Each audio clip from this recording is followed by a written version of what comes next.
Hello friends, आज हम आपको पीसीएस 2020 मतलब UPPSC Uttar Pradesh public service commission के सेकंड पेपर जीएस 2 जिसका वो होता है पेपर कोड।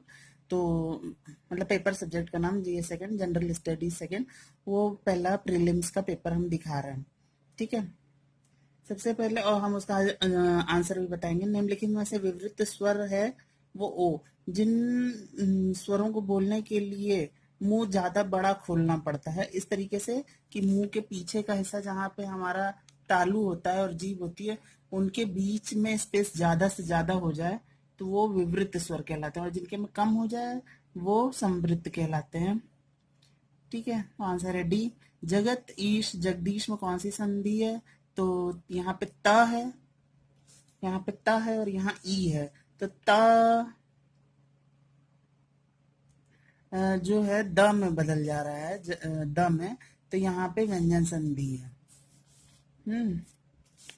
ठीक है। फिर जिस मूल शब्द में विकार होने से क्रिया बनती है उसे कहते हैं धातु। ये संस्कृत में आपने पढ़ा होगा कि लिख धातु के रूप, लट लकार, लोट लकार। तो इस तरीके से परिताप शब्द का अर्थ है संताप। कभी ना कभी में कौन सा क्रिया विशेषण है? यौगिक। मतलब कि दो तरीके के, न भी है और कभी भी है, तो यौगिक है। मसृण शब्द का विलोम है। मसृण का मतलब शायद मेरे ख्याल से मुलायम होता है। तो रूक्ष मतलब जो कि मुलायम ना हो, थोड़ा रूखा हो। तो विलोम अपोजिट शब्द। ठीक है। तो इसमें से कौन सा, यहाँ आपको सेंटेंस दिए गए हैं, कौन सा सेंटेंस वह सही है? क्रोध चाहे जैसा भी हो मनुष्य को दुर्बल बनाता है। हम्म, मुझे तो सी सही लग रहा है, इसका मैंने देखा नहीं, मतलब मैंने टिक नहीं लगाया। ये गद्यांश दिया था, तो गद्यांश इतना बड़ा गद्यांश था, आप देख सकते हैं, धर्म के रिलेटेड है। तो उपयुक्त गद्यांश का उचित शीर्षक क्या हो सकता है? तो वो है धर्म का स्वरूप। जीवन के उच्च स्तर पर पहुंचने के लिए किन तत्वों की आवश्यकता होती है? पूर्णता, ज्ञान और आनंद। ये सब उस पैराग्राफ जो दिया है उसके आधार पर है। धर्म मनुष्य में किसका विकास करता है? देवत्व का। समाज कहाँ निवास करता है? अनुभूति में। इंद्रियों का आनंद कहाँ पर प्रखर होता है? जहाँ जीवन का उच्च स्तर नहीं है। ये उसके रिलेटेड, गद्यांश से रिलेटेड क्वेश्चन थे। अब इधर आइए। निम्नलिखित में से काम के लिए कौन सा शब्द प्रयोग नहीं होता है? तो वह है स्वभाव, क्योंकि काम से कामना भी होती है, काम से कार्य भी होता है और काम से इच्छा भी होती है। यथाशक्ति में कौन सा समास है? तो पहला शब्द है यथा। यथा जो है वो चाहे बहुवचन हो, चाहे किसी के साथ भी यूज करें, भूतकाल या भविष्यकाल या वर्तमान काल, ये यथा शब्द यथा ही रहता है। तो अव्ययी यानी अव्यय है, ये अव्ययी भाव समास। समवाय का क्या अर्थ होता है? समूह। जीजी, जिजी, विषा। देखिए ये स्पेलिंग में भी आता है कई पेपर्स में कि जी, जी विषा। बस बीच का ज में बड़ी की मात्रा, और ये तो इसका अर्थ होता है जीने की इच्छा। फिर इधर 8 कनौजिया 9 चूल्हे लोकोक्ति का क्या अर्थ है? यानी अलगाव की स्थिति। क्योंकि अगर 8 ही लोग हैं और 9 चूल्हे जल रहे हैं तो इसका मतलब सब में पट नहीं रही है और अलग अलग रह रहे हैं। ठीक है। निम्नलिखित वर्णों में से कौन सा वर्ण मूर्धन्य नहीं है? मूर्धन्य ट, ठ, ड। अब देखिए ये ट वर्ग में ही आते हैं, ट ठ ड ढ क ख ग घ अंगा च छ ज झ इया ट ठ ड ढ ड़।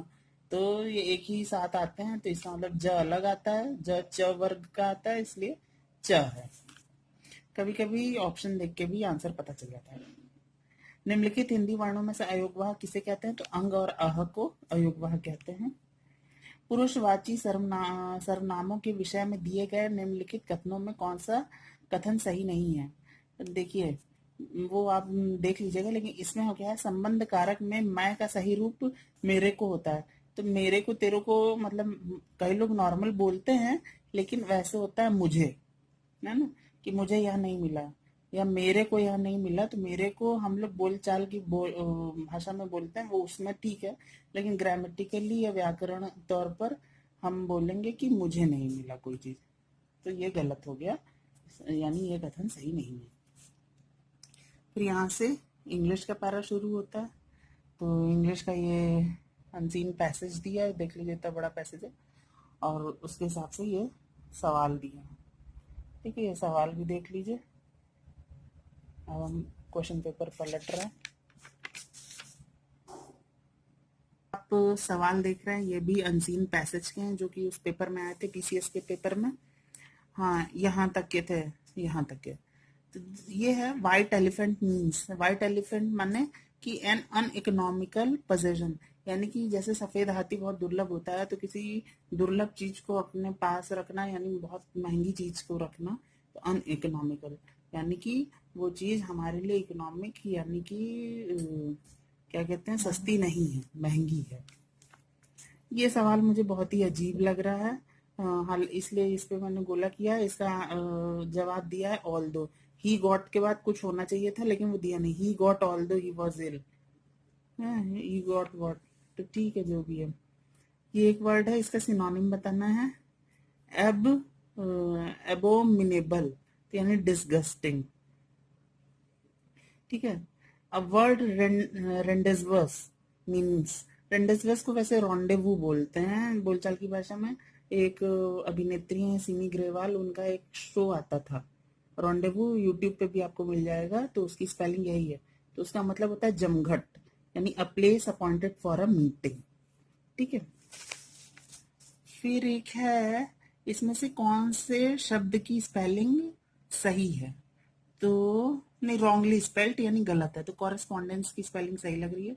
कंसाइंस जिसका मतलब अंतरात्मा होता है वो भी सही लग रही है। कॉरेस्पॉन्डेंस का मतलब वैसे संवाददाता, वो संवाददाता का काम भी होता है, और दूसरा कि किसी चीज पत्राचार भी होता है। ठीक है। फिर अकरेंस की स्पेलिंग भी सही लग रही है। कन्वीनियंस की स्पेलिंग गलत लग रही है, CONVENIENCE होता है। ठीक है, तो ये गलत है। IE में जैसे गलत फर्क है। Change in sentence, let it be done at once into, तो इसको हमको एक्टिव वॉइस में बदलना है। जैसे लिखा है ना, let it be done at once, तो लेट कब लगाते हैं? लेट तब लगाते हैं जब इंपेरेटिव सेंटेंस होता है, यानी कि जब आज्ञा दी जाती है। यानी कि अगर हम इसे सिंपल बोलते हैं, जैसे थर्ड फॉर्म है, तो इसका मतलब कि इट बी डन ऐसे लिखा है, बी और वर्ब की थर्ड फॉर्म है, तो इसका होगा let it be done at once, यानी डू इट एट वंस, इसका एक्टिव वॉइस होगा। फिर है पंचुएट द फॉलोइंग सेंटेंस, तो इसका है वॉट एवर इज राइट, जो है वही सही है, तो what ever is comma is right, इसका सही पंचुएशन है, ये कोई क्वेश्चन नहीं है। इन द पाइपलाइन, ये एक इंग्लिश में मुहावरा या फ्रेज के तौर पर बोला जाता है, तो इसका मतलब होता है in the process of being developed, मतलब कोई चीज, कोई काम चल रहा है, तो ये काम हमारी पाइपलाइन में है, मतलब कि ये हमारे किसी प्रोजेक्ट का ही हिस्सा है, अभी नहीं तो आगे हम इस पे काम करेंगे। ठीक है। पार्टेक का मतलब तो हिस्सा लेना होता है, पिनाकल का मतलब चोटी होता है, प्रियॉन्स का मतलब मैं नहीं जान रहा।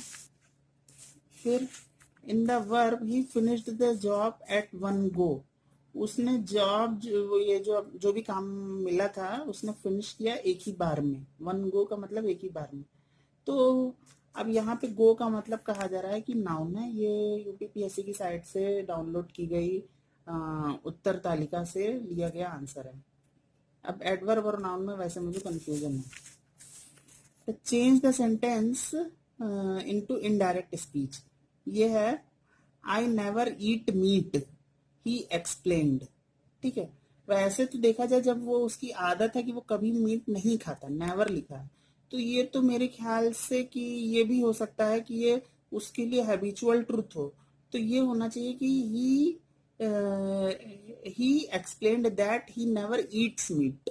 लेकिन यहाँ पर चारों ऑप्शन में से मुझे कुछ गलत ही लग रहा है, क्योंकि इसमें लिखा he explained that he never ate meat, उसने मीट कभी नहीं खाया, और यहाँ पर है ही नेवर ईट मीट, मतलब वो मीट कभी नहीं खाता है। खैर जो भी है उसके हिसाब से यही आंसर सबसे ज्यादा अप्रोप्रिएट लग रहा है। फिर ये एक सवाल था, सवाल का जैसे करना है ये आप करिए, इसका आंसर बनाएगा। ठीक है। फिर दूसरा A and B two sets हैं। ए में 10 लोग हैं, बी में 18 मेंबर हैं, और ए और बी को कुल मिलाकर 20 मेंबर हैं। तो ऐसे कितने लोग होंगे जो ए और बी दोनों में मौजूद हैं? मतलब समझ रहे हैं कि ए, मान लीजिए एक ग्रुप है जिसमें 10 मेंबर हैं, बी एक ग्रुप है जिसमें 18 मेंबर हैं, और उन दोनों अच्छा उन दोनों में मिला के कुल मिला के 20 लोग हैं। तो यानी कि कई लोग ऐसे होंगे जो दोनों ग्रुप में हैं, क्योंकि अगर एक ग्रुप में 10 है और दूसरे ग्रुप में 18 है और टोटल बोला गया है 20 है, तो ऐसा कैसे हो सकता है? ऐसा उसी हालत में हो सकता है जब दोनों ग्रुप में कई कॉमन मेंबर हो, मतलब दोनों ग्रुप में मौजूद हों वो लोग। तो आंसर इसका आएगा 8। The diagonals of rhombus are 32 centimetre और 24 सेंटीमीटर, तो इट्स पेरीमीटर विल बी, यानी कि किसी सम चतुर्भुज, यानी कि ऐसा चतुर्भुज क्वाड्रिलेटरल जिसकी चारों भुजाएं हों, चारों बराबर हों, हैं, लेकिन 90 डिग्री के कोण पे ना हो। वैसे हो भी तो उससे कोई फर्क नहीं पड़ता। तो इसका पेरीमीटर क्या होगा, इसका परिमाप क्या होगा? तो वो होगा 80 सेंटीमीटर। 2 वेरिएबल्स y और x दिए हैं। फिर y जो है 5x+4 है, तो अर्थमेटिक मीन x का 10 है, तो y का क्या होगा? तो ऐसा भी किया जा सकता है कि y 5 × 10 50 + 4 54। The mean of the first 20 positive even numbers is, मतलब कि अगर यानी 2 4 5 है, ऐसे करते करते अगर 20 इवन नंबर का ग्रुप बना है और उनको जोड़ें और 20 से डिवाइड करें तो कितना आएगा? तो यानी उनका मीन निकालें तो 21 आएगा। फिर ये कम्युनिकेशन का है। Which one of the following is paralinguistic Q in communication, यानी कि निम्न में से कौन सा संप्रेषण में परिभाषीय संकेत है? तो परिभाषीय संकेत है नहीं, पराभाषीय संकेत, मतलब कि ऊंची आवाज में हम कोई बात कर रहे तो होता है tonal pitch.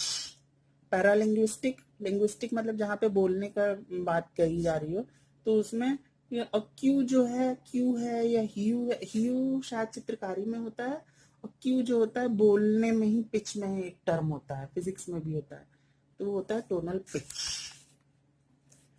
In which type of communication the network there is likelihood of emergence of a group leader but lower satisfaction among the member of group? किस तरीके का कम्युनिकेशन नेटवर्क में ऐसा होता है कि कोई एक बंदा बोलते बोलते, जैसे मान लीजिए ग्रुप लीडर जैसा बिहेव करने लगे, ग्रुप लीडर बन के उभर आए, लेकिन जो बाकी मेंबर्स हैं उनके बीच में उसको लेकर या उसकी बातों